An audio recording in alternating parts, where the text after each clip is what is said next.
Broadcast Interruption by Anonymous. You might already have heard of the TV broadcast hijacking in Seneca, South Carolina. The story's gained pretty wide currency on the internet, and part of the broadcast is available on YouTube, assuming it hasn't been taken down for whatever reason. For the uninitiated, the Seneca hijacking is one of the lesser-known broadcast signal intrusions.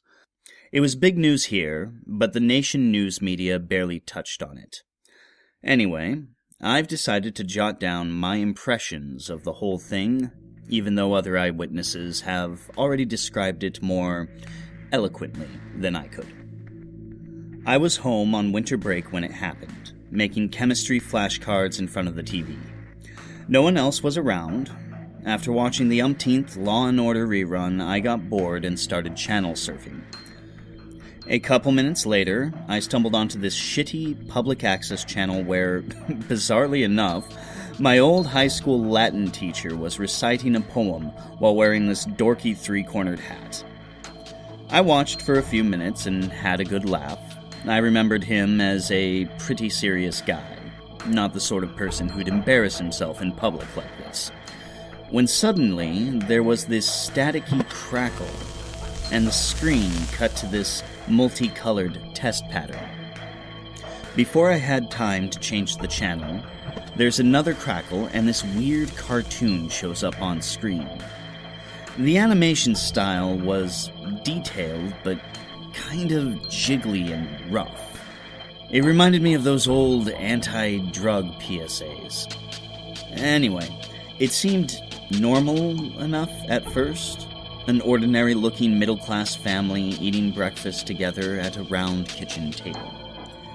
There was a mom with an old-fashioned hairdo, a dad, two cherub-faced kids, a boy and a girl, all very Norman Rockwell. The family is making banal small talk. The dad complains about his day at the office. The kids prattle on about soccer practice, and so on. Gradually, though, the scene starts to get slightly sinister. A green light is seeping through the open window, and the family starts to acquire a jaundiced, unhealthy look. Their skin changes color, and their eyes become sunken. In the background, a droning radio broadcast slowly becomes perceptible.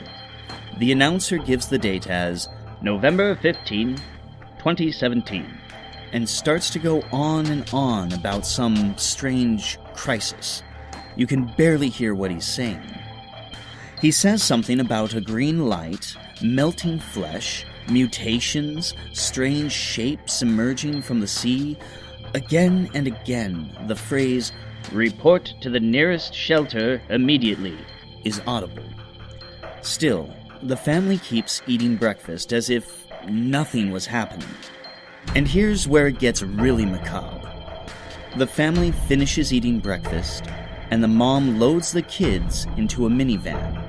By now, they look really unhealthy. Their bodies are skeletally thin. The whites of their eyes are a sickly yellowish color, and their hair is disheveled. The car drives through a landscape bathed in the green glow from before. Strange shapes bob in and out of the screen, but you can't quite tell what they are. And all the buildings the car passes look weathered and deserted. Finally, the car stops at a playground, and the mom drops off the kids before driving away.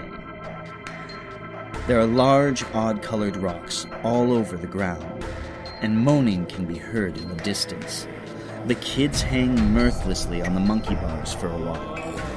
Eventually, the camera pans over the playground, and you can see that the rocks littering the ground aren't rocks at all, but naked human forms, horribly disfigured.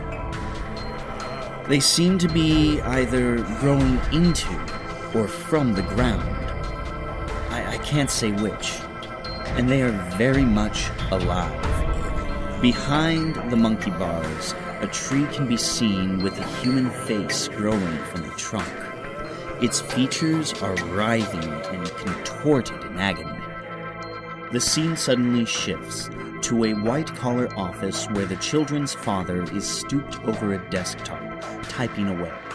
His features are as sunken and diseased as that of the other family members, and the office is covered in a green glow.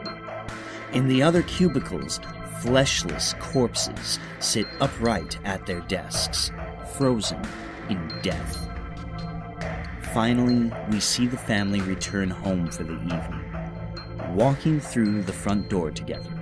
Their skin is no longer simply jaundiced, but actually melting off, dripping from their outstretched arms and running down their faces in drops.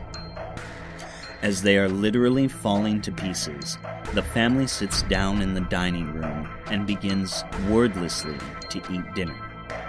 Their flesh becomes more and more amorphous, ribbons of skin dangling from their bodies like the tendrils of an octopus.